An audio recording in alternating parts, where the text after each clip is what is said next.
They are. And the cameras are camera. really Ooh, on. oh, I think it oh. was when you moved the microphone. Did I? Yeah. Move the camera? Yeah, I think so. Anyway, how's everybody doing today? My name is Matt, as HB is rotating. I think it maybe needs to be like slid over a little bit. Over where?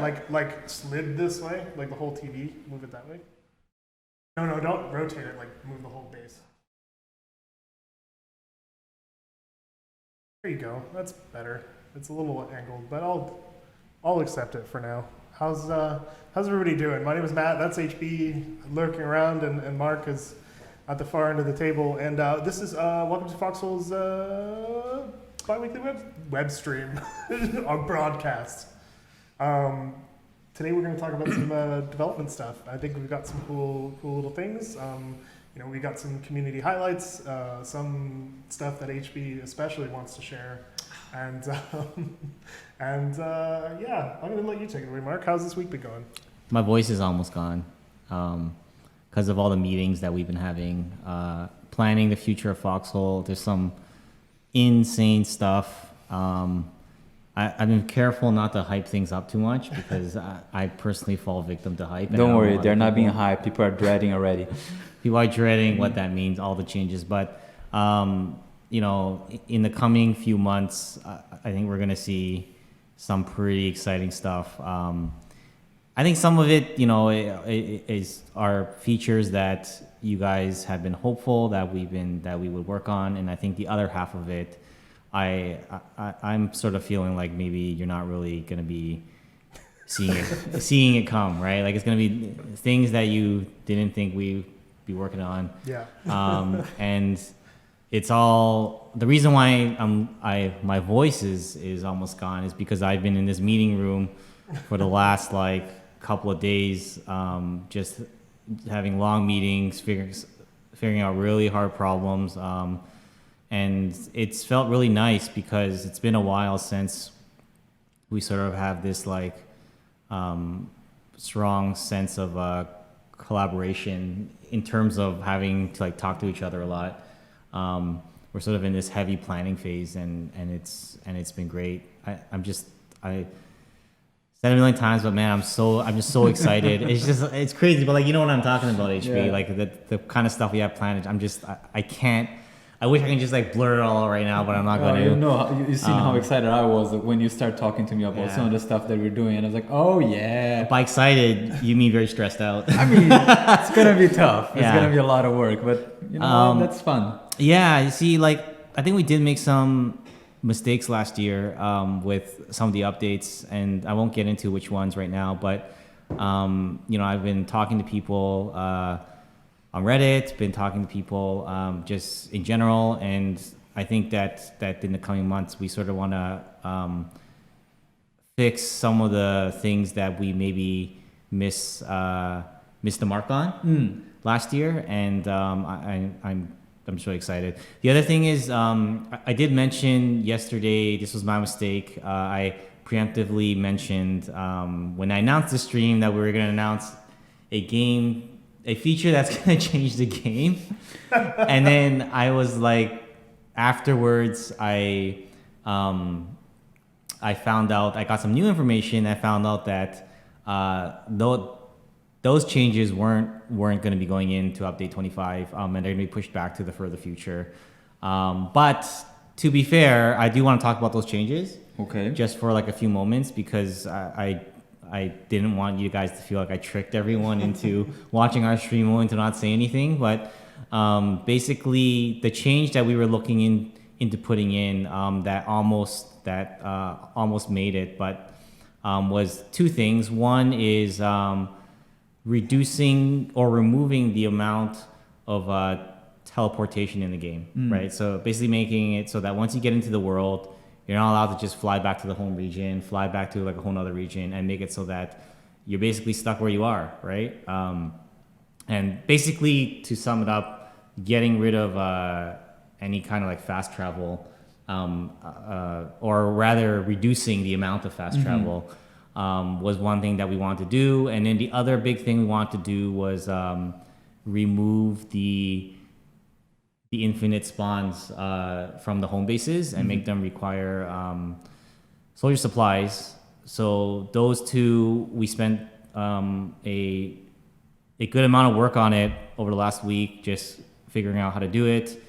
And then some last minute issues were raised, and we had to go back to the drawing board. And unfortunately, we're probably not going to see those changes too soon, because the plan is to revisit it from a more fundamental standpoint, so we can not do it the shortcut way, which was gonna have a whole bunch of compromises, and rather rethink it more from the ground up, and sort of rethink not just doing those two changes, but thinking about how spawning should work in the future, and we sort of want to come back around later and tackle this problem again. So there you go. I didn't trick all you guys. There was something there, but unfortunately, it's not gonna be seeing that anytime soon. And just to be fair, it was all like very like thoroughly planned out. It's just that upon further meetings and examination, it just didn't happen. If you looked at the planning documents for that, man, I don't know if you saw that I yesterday. did see it, yeah. Right, it was insane. This was not a last minute just whatever. We put a lot of thought into how it could work, and I was really confident about it. But some last minute red flags were raised, and unfortunately, it's gonna have to be postponed. Right? It happens sometimes. But the good thing now is that I really want to talk to you guys about it for the transparency, so you guys know what we're thinking about that, and I'm sure you guys have thoughts on that now that we told you. So you have some time now to relay your concerns, and that we can try to take those concerns into account when we come back around to work on this, right? So yeah, absolutely. All right. Well, highlights. There's not much left to Okay. to move on to, I guess. A couple people had questions about the standing desks. How are they going? They're great. Oh my God, they changed my life already. Me too. They're absolutely Yeah. fantastic. Yeah, I don't use it as much as I wish I did, but when I want it, it's there, and that's great. It is so good. If you guys have a chance, I know we are very fortunate to be in a position in which we can ask, hey Mark, we need a standing desk so we can be better productive. And I know it doesn't happen to everybody, but if you have an opportunity to give it a try for a day working on a standing desk, it takes a little bit while to get used to it. But if you have back problems, if you just want to lose some weight because it helps, it is really good. Hey, quick question before we move on. I just kind of want to ask a couple questions. How do you feel about the bus so far, Mark? The integration of the bus. I am surprised at how much people have used, how much I've seen it used. So I think it's been pleasant from that standpoint. And the one thing to keep in mind is with these Relic vehicles, the point of these Relic vehicles isn't necessarily to solve some sort of a game problem. The whole point of it from the first day was, if we want to just make a vehicle that's fun, right? Yeah, that's cool. Just let's just make it, even though there's no huge purpose. I know a lot of times you guys feel hey, why are you guys working on this feature when you should be working on something else? And I'll explain our process later, because I think it's a valid question to ask, right? But I think for these Relic vehicles, a lot of it was for fun, and I think that seeing people use the bus in that fun way, it's sort of okay, that kind of fulfilled its purpose. Now, there's other issues with the Relic system in general that maybe I won't get into that now, but I definitely think there's issues with the Relic system in general, like how vehicles spawn and so on and so forth. But in terms of the bus, I think it's kind of cool. And we're going to be talking about another Relic vehicle today that's also a fun vehicle, right? It's not necessarily fulfilling some sort of a purpose in the game. And that will bring us to the end of this series of Relic vehicles. And so keep in mind too, some of these Relic vehicles are not meant to be part of the meta, really. Yeah. If they are, that's cool. But yeah, I think they they're weren't sort of designed for that reason. I think they're sort of supposed to be a wild. They were originally supposed to be more of a wild card to sort of make the wars feel kind of interesting each time, and I think right now maybe is not the right time to be talking about that too much, because we have a whole bunch of other stuff to talk about today. But the one thing that I will say is that I definitely feel we didn't hit all our goals with it, and you know, we made some mistakes on it, and I definitely feel that's when it comes time to like talk about it, you're gonna hear us say, hey, look, like, you know, it didn't really work out in this way, and we're gonna, you know, find another place for it or something of that sort. So yeah. Cool. All right. Well, let's move on to community highlights. Okay. And HB, take it away. As Well, this seems wild. This is that. While he fixed that, as everybody knows, community highlight. If for somebody that doesn't know, every 2 weeks, KFC puts together community highlights, which is a blog post in which we gather all the cool, amazing things that community has been doing. We put it all together. And doing these dev streams, what I do is that I pick some of them that I find interesting to talk a little bit. And this is literally just a preview, a little snippet of what is to come. If you guys want to see something in particular in the community highlights, you should definitely follow the blog post. And if there's something that you guys made that you think, oh, this is important, this is cool to be there, but for some reason it wasn't, talk to KFC, send it to KFC. Sometimes we end up missing something. It happens. What can we do? Are we all good? Nope. Nope, we're not good. Keep filling time. Okay. Hey. Oh, to be up? fair, it's been a while since we've had these technical difficulties. I know, right? Things were going to great. Are we good? Yeah, we're good. Awesome. So community highlight snippets. First things first, by hands. This is just fucking amazing. These are 3 vehicles in the game, all made on paper. As somebody that folds like paper a lot and does a lot of things made of paper, this was just joy for me to see. This is fantastic. I love it so much. I call Warden bias, though. I mean, I'm just saying. I mean, right? When isn't where's the it, colonial though, Mark? I When mean, isn't it? this is really impressive and all, but you know, where's the colonial versions? oh boy. What are colonials? Yeah, I know. What are right? colonials? They don't exist. It's a civil war. Just the wardens. This is just so. No, this looks so well really done. amazing. Yeah. The like the attention to detail. That like it's so good. The attention to detail is the thing that blows me away. Yeah. Like, you know, you could have easily made like the general shapes out of paper and been like, okay. Right. But there's like every bolt is like accounted for. Yeah, it's really nice. Yeah. It's kind of funny because almost like 99% of the cool like hobby projects that we ever want to work on, someone out there has already worked on it. Yeah. which is really cool. So Yeah, no, it's such a cool idea and gives me an idea of, man, it would be so cool to have these assembly kits for people to make. I wonder how long these took to make.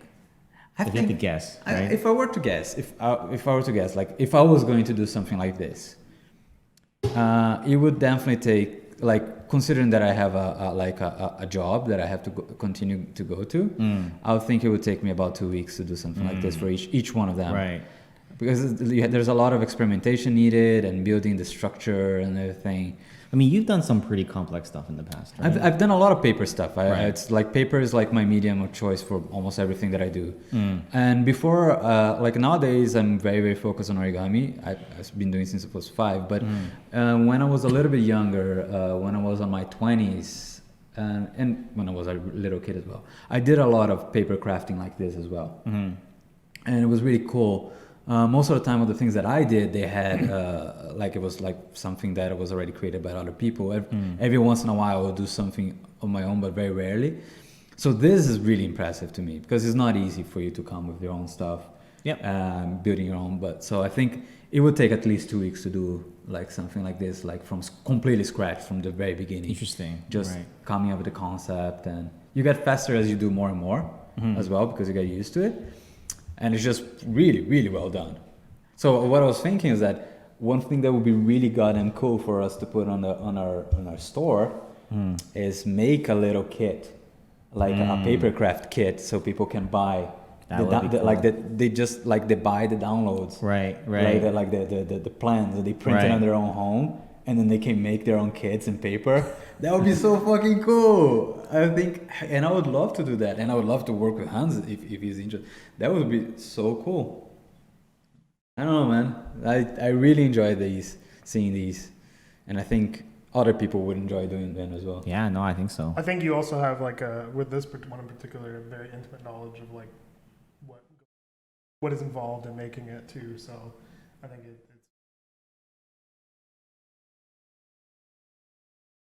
thing to do. No, it was definitely not an easy thing to do.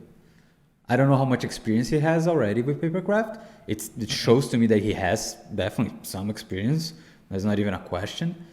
But it shows like a lot of appreciation for detail and patience and designing as well, because although he's using our concept art, when you're designing something like this on like for you to make as a paper object, Right, it's a yeah. completely different ball game. Right, absolutely. Yeah. Like there's going to be certain questions that aren't answered in the concept that you have to answer on the fly. Yeah. How do you translate like a 3D object into paper? It's not sometimes it's not a simple thing. Yeah. Like for instance, like the way he chose to approach the threads on the tanks, I think it's just a very clever way. We don't even have anything like that on our game. Right. It's just like a texture. It's just a texture on a band, which is kind of what he did. Right. In a way, like he made the texture out of a smaller rectangles of paper and put it on a band of paper.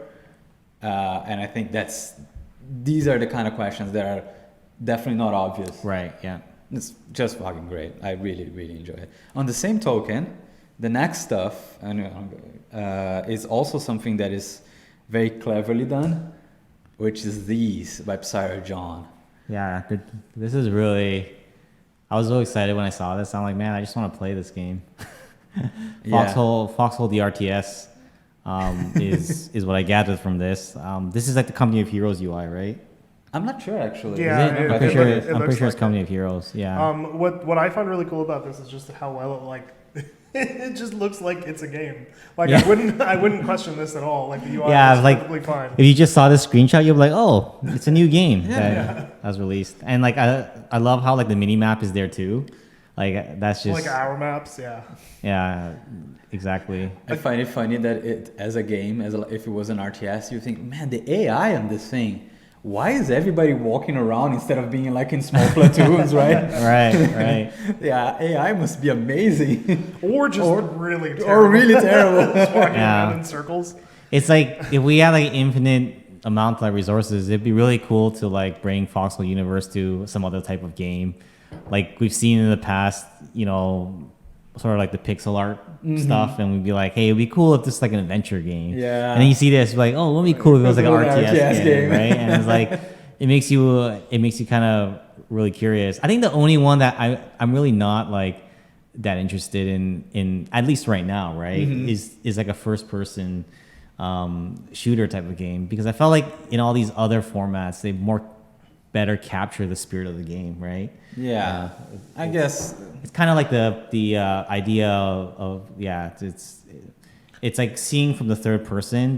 There's something that putting into first person would just suddenly change, right? although there is some. Oh, sorry, I was just gonna say the thing that I would want to play is like a VR like tank commander type thing in our universe, like something that's really out there and like gets you immersed a little bit more. Right. Imagine if you are playing Foxhole first person, but like on a Battlefield 5 sort of scenario, but Right. you are playing VR, but you know that it's not this like not tiny because the maps are not tiny, but it's not this confined space. You have to run from A to B, from B to C, Right. and like capture those points.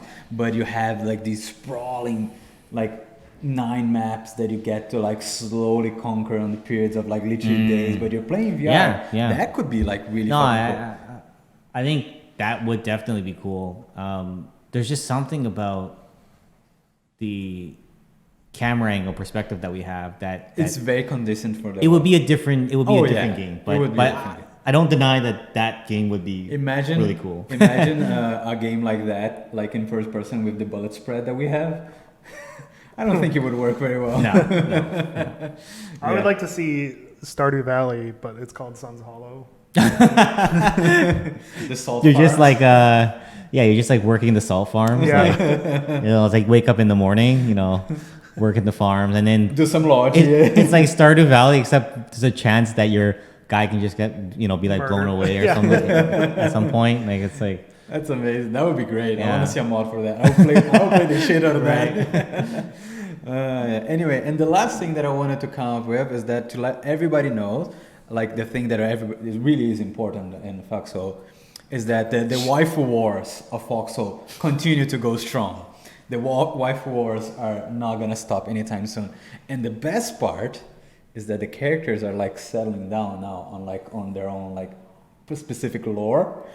So Princess Callie is this blonde girl, and then there's Maro. Like they are their own characters now. So man, the potential for fanfics is going above and beyond, and I am loving every fucking second of it. Yeah, I just want to. As you guys cannot see, but they're rolling their eyes so fucking hard. I just want to point out that the person on the left is Theomaro, I think. Yeah. Which is just like I'm looking at like Rule 34 here. It's really. Oh god. Yeah, oh god. No. I don't think I wanted to get to that point. You're there, basically, almost. Rule 34 is the one step removed It's that one I don't want step. to get there. I call it Rule 33, but that's probably not what it is. But anyway, I just thought it was a great update on the fact that they continue to go strong. And that's it for the community highlights, guys. If you guys wanna, at any point, again, if you guys wanna see something that you submitted and it's not there, this is just the snippets. Once again, the community highlights, the full blog post with way more stuff. There's some really cool actually. Some posters, like some war propaganda posters. That is something that we haven't seen in bulk in a while. Right. There's some really cool there. There's a lot of new stuff. There's some interesting videos as well.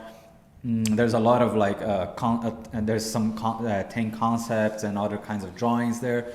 So in the blog post that should be coming later this week, you're gonna find a lot of stuff. So check that out. And that's it for the stream today, everybody.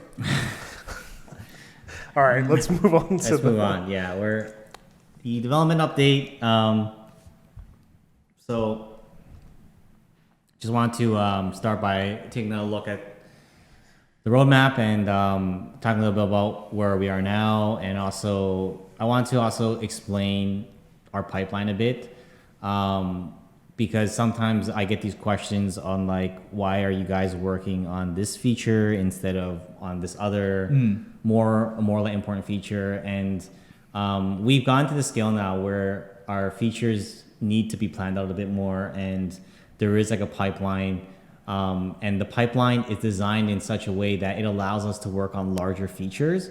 But in order to do that, we sort of have to plan our updates a bit further out, right? So for example, the stuff that we're going to be doing in update 25, some of it we did plan more recently, but some of it was also done like way ahead of time.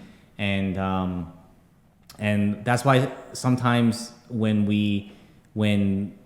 there is an issue or there is something that that we hear from you guys, if it's a small issue, maybe we can address it in the next update. So we do like that we update frequently because we can address these issues, but sometimes these are more fundamental problems that require like much more work to be done, and we don't want to just like shove in some half-baked things, which, you know, I admit that like we have done in the past before, but we sort of changed our philosophy now to give ourselves time to do things more properly. So as an example, like right now we're going into update 25, but most of the team is already working on update 26 and have been working on update 26 for months now. And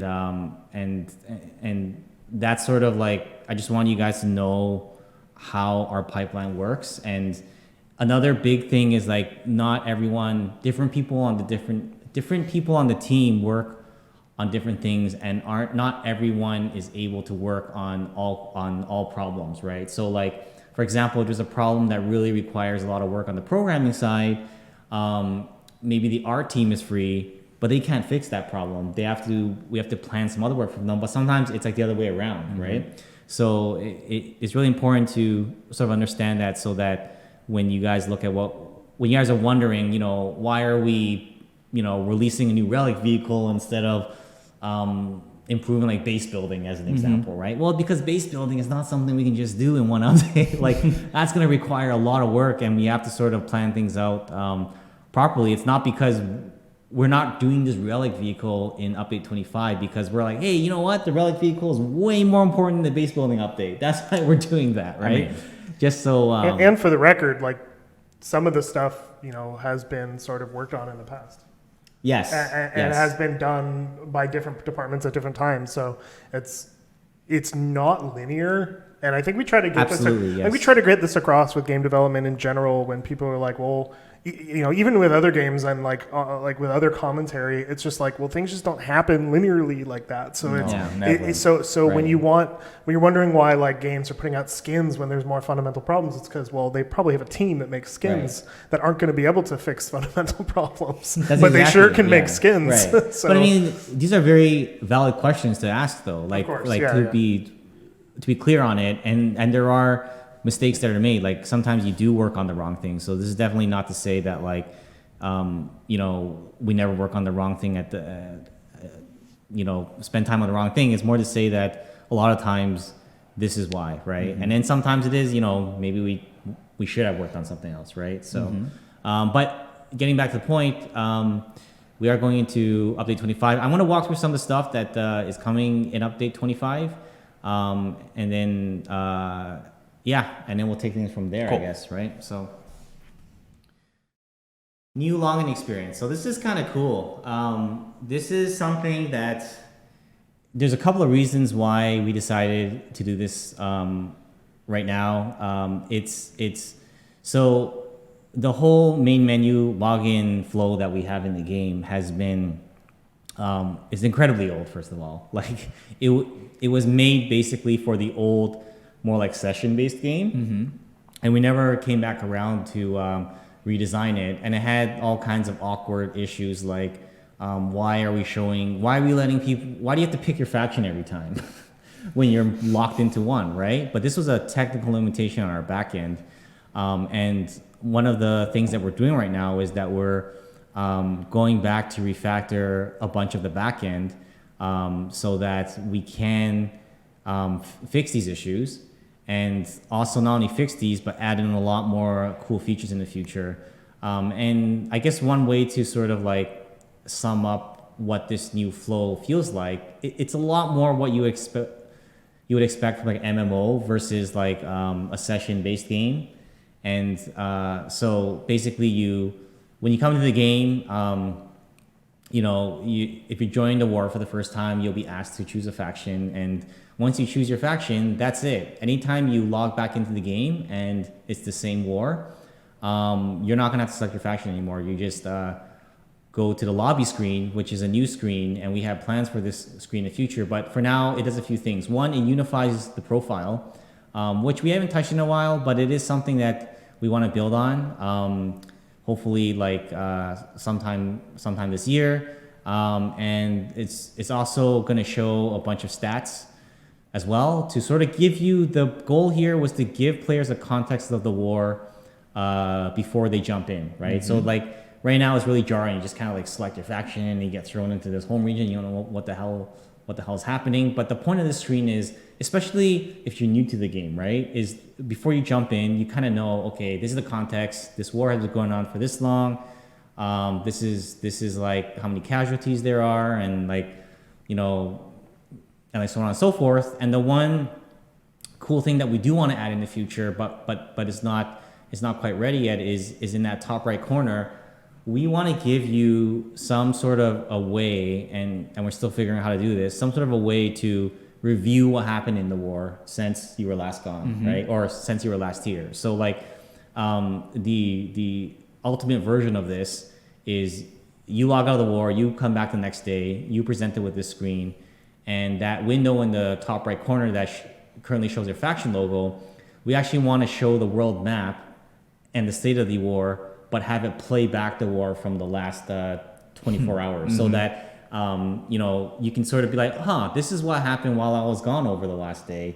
Now I know why the front line has moved, right? As opposed to you come back, everything's different. You're like, what the hell happened, right? So again, giving the player the context of the war before they jump in. And this whole framework is more than what you just see on the surface in the UI. We're actually building out, again, I mentioned this just a moment ago, but we're building out our backend so that a lot of the awkward sort of like flows that we have in the game, much like the faction select screen being showed every time, we can finally fix those things, right?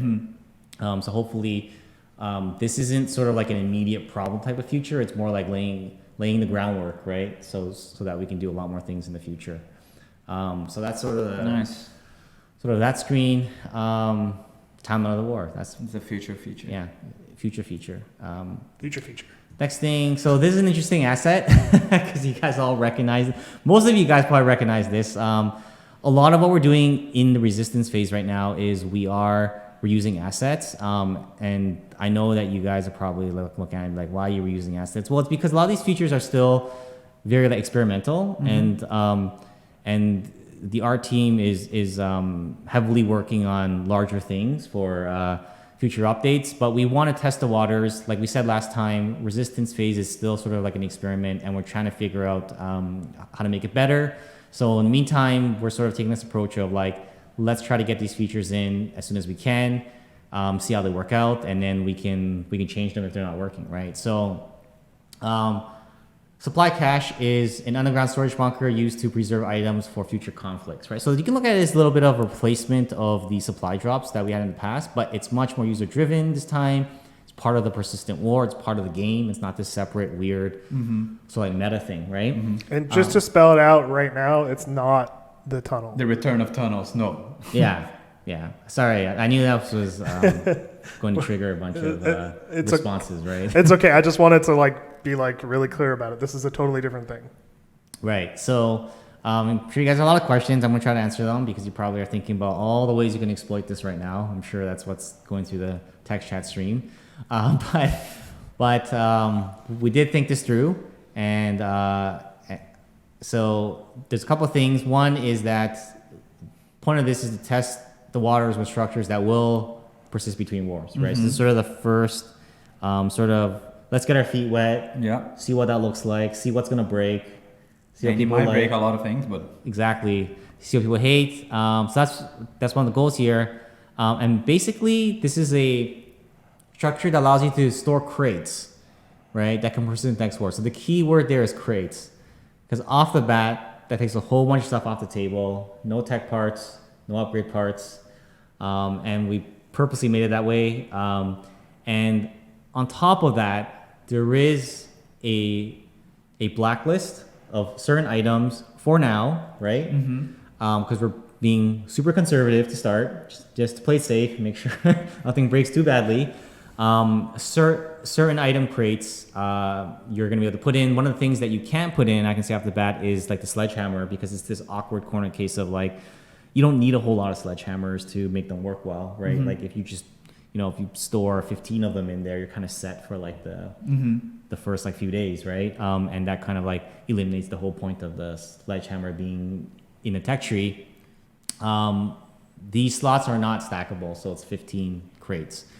And they're built with this new type of resource called strong materials, which basically are rewarded for claiming an enemy town in the resistance phase. So we want to think of a way that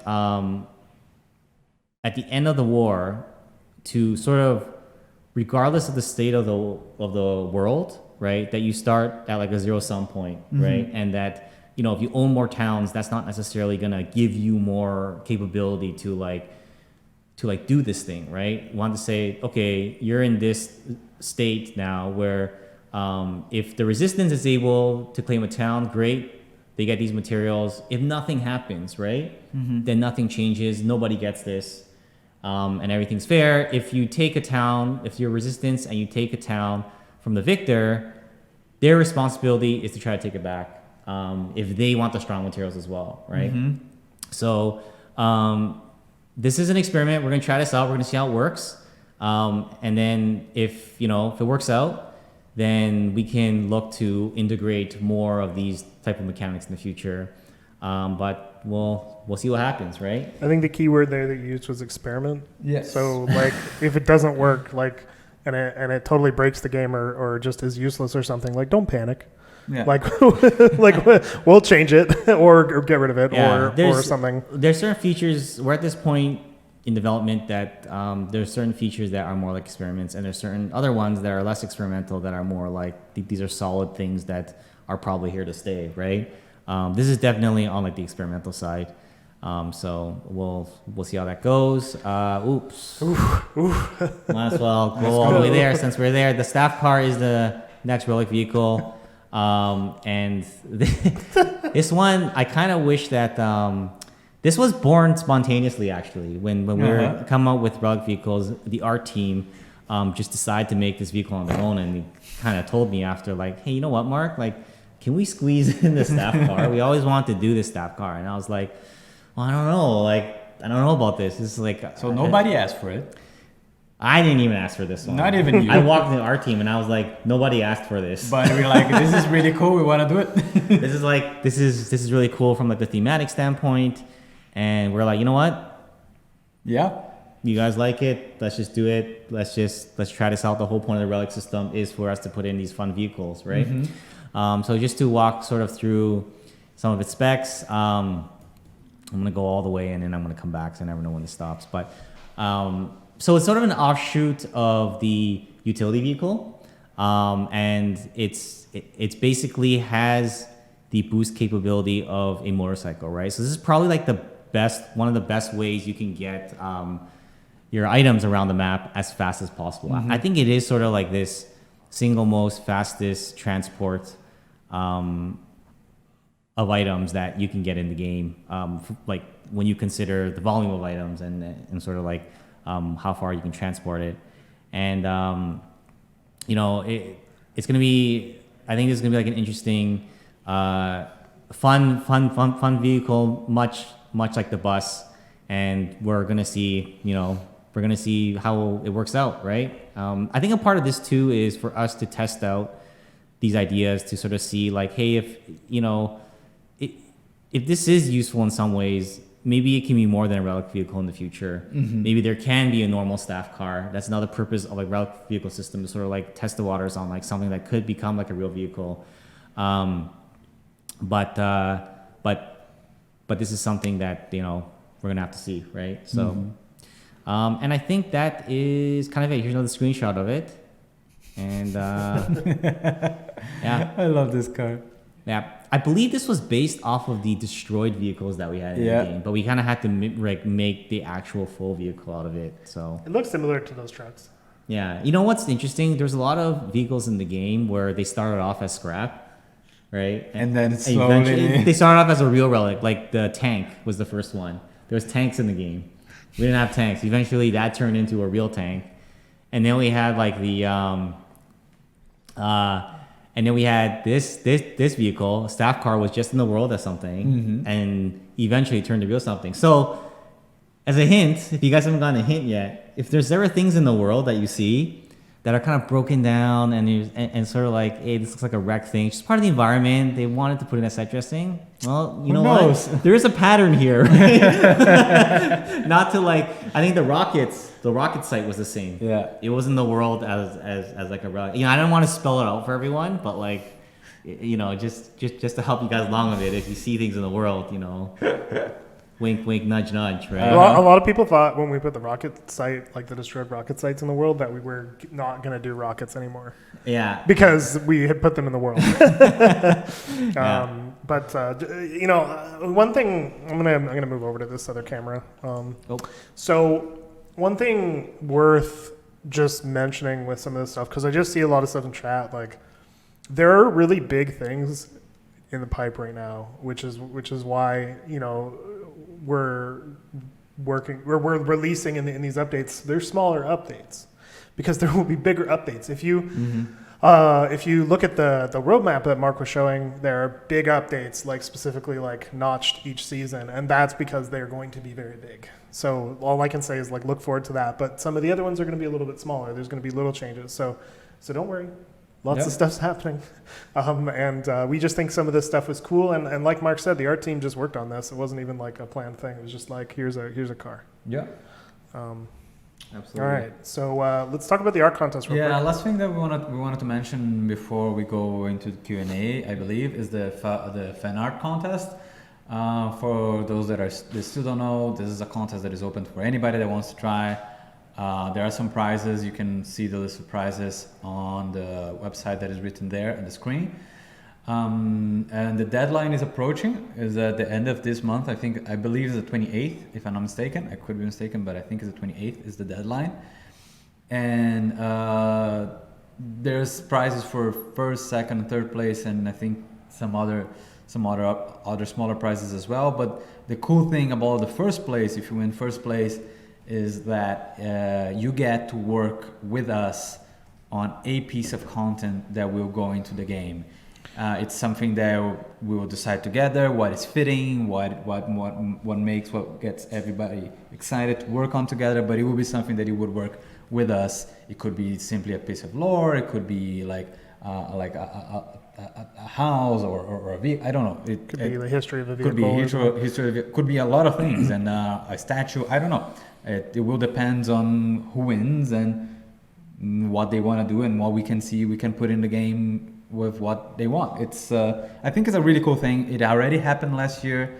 This is the second fan art contest we were doing. So the images that you see on the background there are images that were some of the winners of the last years, and the winner of the contest did get to work with Matt on a piece of lore, which was there's really, like really cool. a full lore chain that has like multiple parts, including like a unique asset that was built specifically for it. So it was pretty cool. It was Julie who won last year's contest. Yeah. One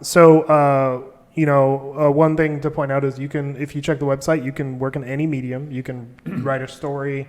You can do a painting. You can make a video. You can do an animation, write a song, whatever is good, whatever catches the theme the best and follows the theme of the contest as well. Yeah, that's what I mean.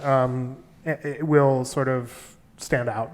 So that's that. So we're gonna move on to Q&A now, and there's a really good question to start off. That You think you moved to the wrong?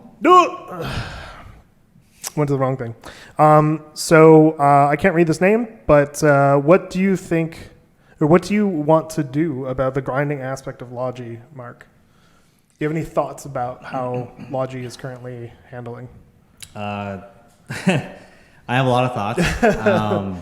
Sorry, I gave you a hard one to start. I'm trying to figure out how I can navigate this without talking about things that at this stage spoiling anything you can't really talk about yet because things are still in flux. But I think that, let me just say this: the combat game in Foxhole has half tracks, tanks, battle tanks, gunboats.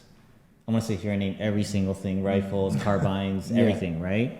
And the Logi game has a couple of things, right? Trucks, barges, the cargo ship CV. We want the Logi game to be as interesting as the combat game, right? And that is probably in the top 3 big things that is on our radar right now, right? It is to make the Logi game more comprehensive and sort of like fulfill the vision that we always had. And I'll just leave it at that for now. But it's I think about it every day. I'm obsessed about Logi, and it's been stressing me out, but really exciting me at the same time for the last long while. So I hope that answers the question, right? Yeah.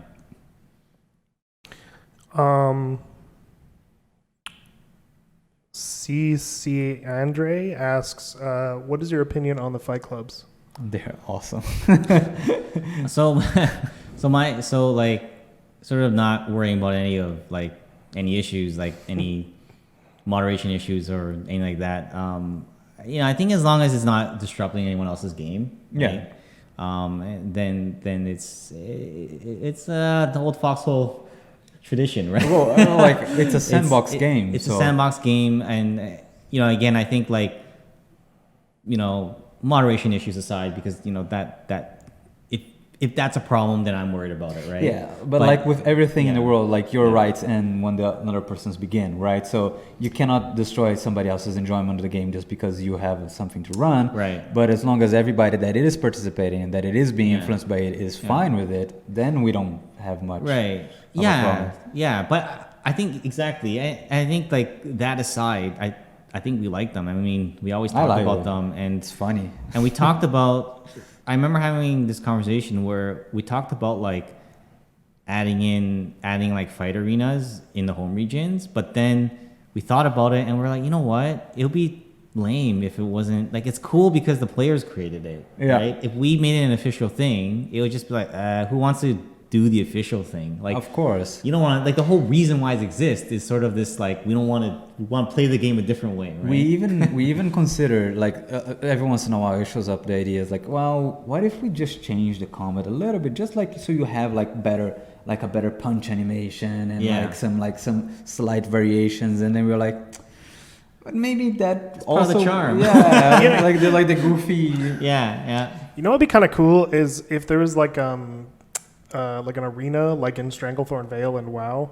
There used to be this like arena where it would suddenly like mark you as PvP if you went in. Right. It'd be kind of cool if there's a space in the game that just like all mod stuff is gone, and it's just like okay. See, that I'm okay with if it was still like sandbox. Yeah, that's the key. exactly. Like Yeah. it can't be like us making like an octagon or like a ring or something, because that's just be like, you know. It can't. Well, it can't be us making a different game inside Foxhole. Yeah, Exactly. But I think if we just had a space that was like, okay, this is like a no man's land. Like it doesn't matter what happens here. I think that'd be good, especially during the resistance phase. You know what I mean? Yeah, maybe. Yeah. Maybe they automatically generate every time there's conflict. Right. You have like this no law zones that appear Right. on the resistance phase. Hingle McGringle asks, can we get more naturally occurring choke points, especially ones that are in the no-build border regions, so that people have to leave the safety areas?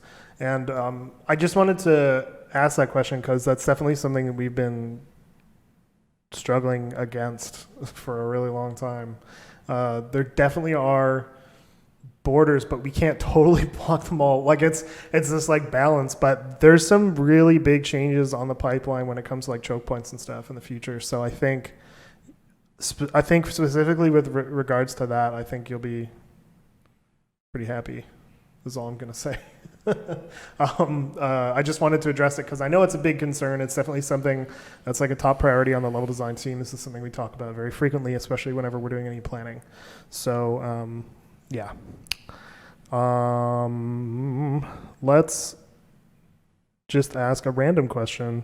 Can you guys think about making scrap nodes more like the ones in Tempest so that scrappers are not alone grinding resources and have someone to talk to? That was Chat of Tunes.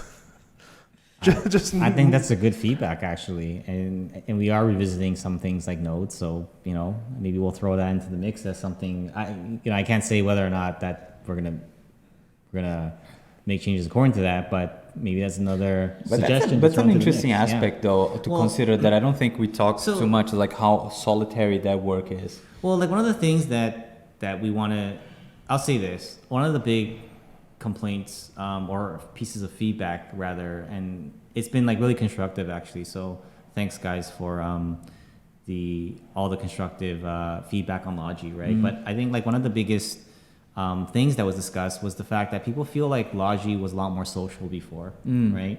And it's sort of gone from this like more social but clunky system to a more streamlined system, but it's more like isolating, right? Like everybody kind of runs their own Logi line, Logi circuits, and a lot of people feel like some of that social aspect is gone, right? And one of the things that we're doing is we're really taking that to heart, and we want to sort of make sure that we don't return back to a really clunky system that we used to have, but we try to add back some of that sense of like community, right? And this is not something that will be entirely solved in one update, but we're hoping that over a couple of updates, we're going to be able to make that better, because the stuff we're planning right now is like we're hearing this feedback right now, and then we're gonna have to like come with try to like integrate a bunch of this stuff, make some changes where we can, but it's gonna take time. But I'm saying that we've heard that feedback loud and clear, and I like agree 100% with it because Foxhole is the very tagline of the game is you're a single soldier in a massive war, right? It's like you're just one guy in the war effort, and you're kind of like a cog in the wheel, right? And sometimes, as we're streamlining things, we sometimes lose sight of that. And so like, we hear all these complaints like, oh, this is painful, that's painful. But there's so many voices, and some of these voices might not necessarily be conducive towards that idea of you being a single soldier in a massive war. And that's why I'm glad that when this other feedback surfaces, it's a reminder of like, wait a minute, this is about like you being a part of the chain, right? And I think that's one area that we're definitely working on. Cool. So I'm going to read this verbatim. Okay. Avitus26 asks, when can we expect features for clans in the game, or at the very least, stop pretending that we don't exist? Pretending that clans don't exist? Yes. I don't think. And that's a common sentiment that I see pretty frequently in the chat and in comments directed at me. Right. I don't think that we've ever felt that way. In fact, I think we feel like the opposite. We do a lot of things considering what clans would do. Absolutely. With the and tools. In fact, the whole that whole login flow refactor that you saw at the beginning, right, is setting us up towards being able to have better support for clans, like adding like your clan tag and like things of that nature. Being able to support that kind of stuff better is goes hand in hand with like that login flow change, right? And I don't know where that sentiment comes from, because like. Well, he's not wrong in the fact that there are no particular tools for clans that they can take advantage of. Like some games have the concept of clans in game and stuff like that. Right. Yeah. No, I think that's fair. I think it's fair that that we don't have any official clan system in the game yet. But that's more of a symptom of like where we are right now, the infrastructure that we have. And less so about like whether or not we like clans or we want to support it. It's more of like a, technical limitation / resource limitation / scheduling priority, I would say, than it is like, It's not that we don't care. It's an odd thing. I've never heard that before personally. Like it's an odd. That's definitely a thing that I've seen quite a bit, specifically recently. But it's definitely something that's come up. That's why I wanted to ask the question, because I feel like it seems very strange to us. But I think the crux of it, if I had to get down to it, is there's no official features in game. So why aren't there features in game? When are we doing it? That seems to be.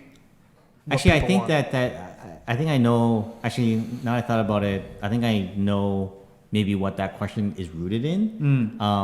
And I think that it's the fact that there's no mechanisms to lock your items in the game for a clan, right? For instance. Which was I think like an issue that was raised at some point. And I think that one is this really challenging question that we have been talking about inside the team, and it's so to give you a little bit of a history on this topic, right?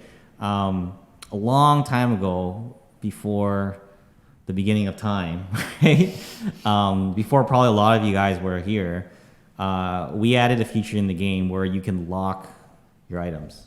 Right? Oh, yeah. Someone was just asking about a clan stockpile, and I was going to bring it up, so I'm glad you're talking about this. And when we put that in the game for one update, the game was broken for an entire update. It was a shit show, right? It was the biggest, I think, in the history of shit shows, and you guys have seen a bunch of them already, right? That was literally the biggest shit show we've ever seen in the history of Foxhole, right? No one can access anything.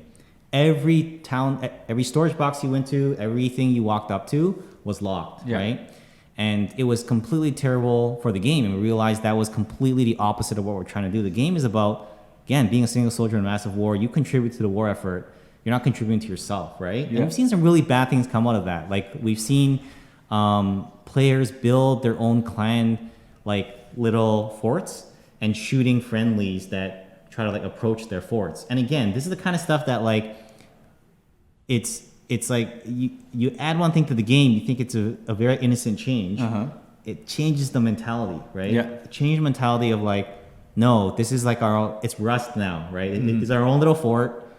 I don't. You care back about off, any- so- yeah, you back off. This is we made this, right? But in a real war, right? There is no like division in the war. That's like, no, you're the enemy, even though you're on my team, right? Like everyone works together. There are right? definitely like different, you know, companies and different jobs and different divisions Yeah. among a single army. But if you end up working with another group of people, you're going to work with them if they're on your Right. side. Like it's as simple as that. Right. Like if you're working with someone and they don't have a gun, you're not just going to be like no Right. and then shoot them because like they tried to So, anyway. but there is one thing I want to make very clear, though, right?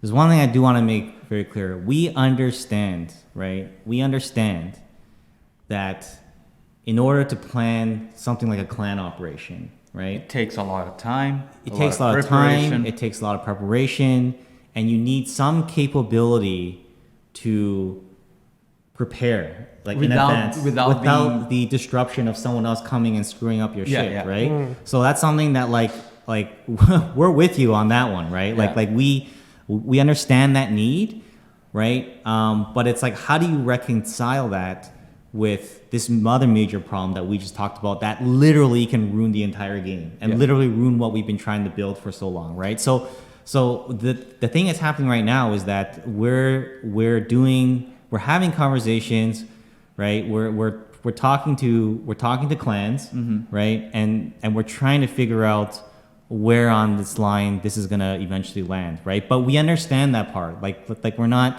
just sort of like being, like, no, that's not a problem and it's just gonna, fix itself and who cares? Like we hear you guys on that and it's just understand that it's a very delicate problem, Yeah. right? Yeah, it's an extremely delicate problem, but we have thought about like partial solutions to it, right? Yeah. So It's not that we don't like clans, but also we have to like everybody that plays the game as well, even if they're not in clans, and vice versa.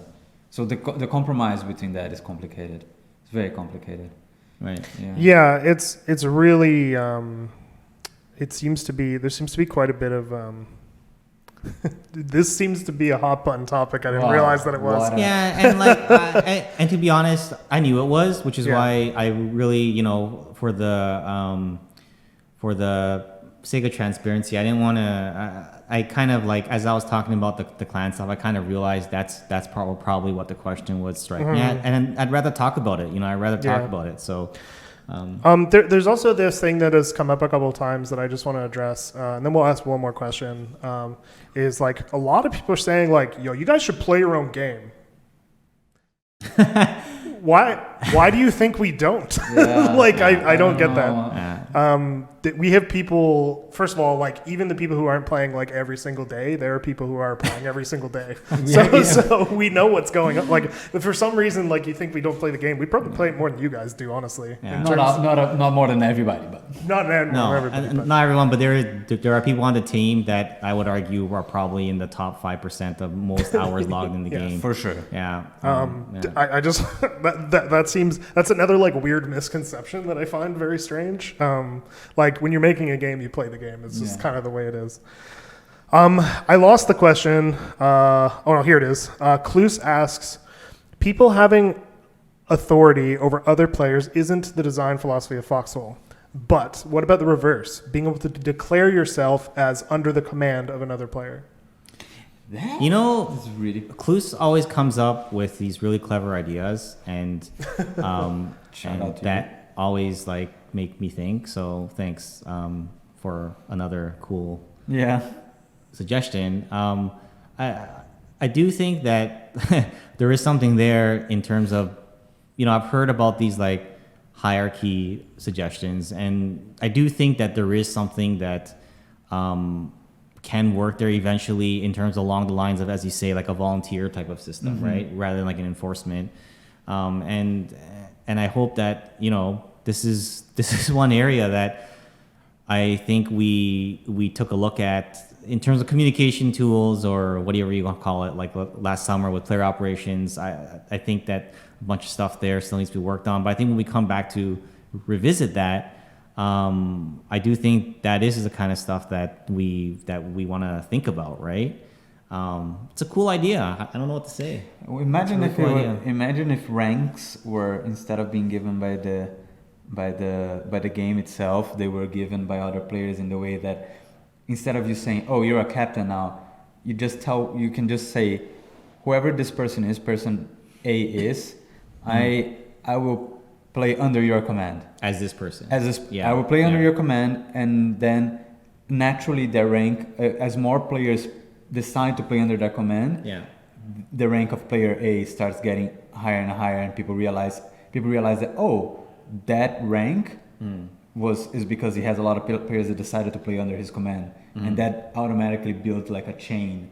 Because if you decide to play under my command, but I'm under his, there's no way everybody's rank goes up. Yeah. So that you are like the base or something like that. Right. Yeah. That would be kind of. That would be. Yeah, I think there's a lot. These kind of ideas in which like.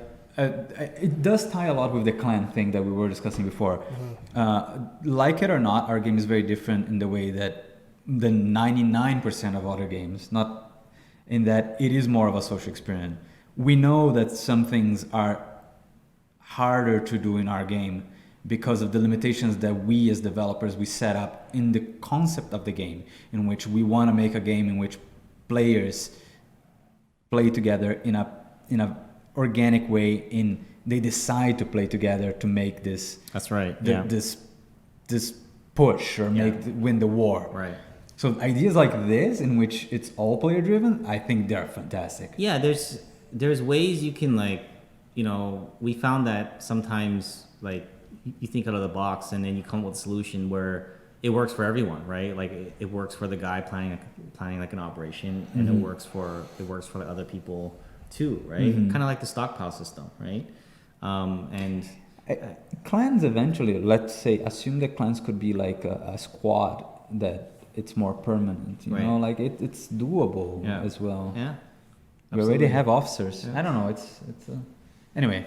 Thank you for the suggestion, Kudos, as always. Yeah, thank you guys for the questions. Obviously, this has been a lively dev stream this week. These questions were hard and fast and questions. HB, how about you YouTube us out? If you guys watching this on YouTube, as per usual, try to join us on twitch.tv/Foxhole Game. Yes, we stream every second Tuesday at 2 p.m. EST. If you can, we're gonna be answering some questions on the comments as well, probably as soon as this goes live. But join the Discord community, because that's where everybody else is. All the cool kids are there. Any last words, Mark? Nope. Do the fan art contest. It's really cool. Like, check it out. It really is. The deadline's coming up soon. Very soon. As always, stay foxy. Bye.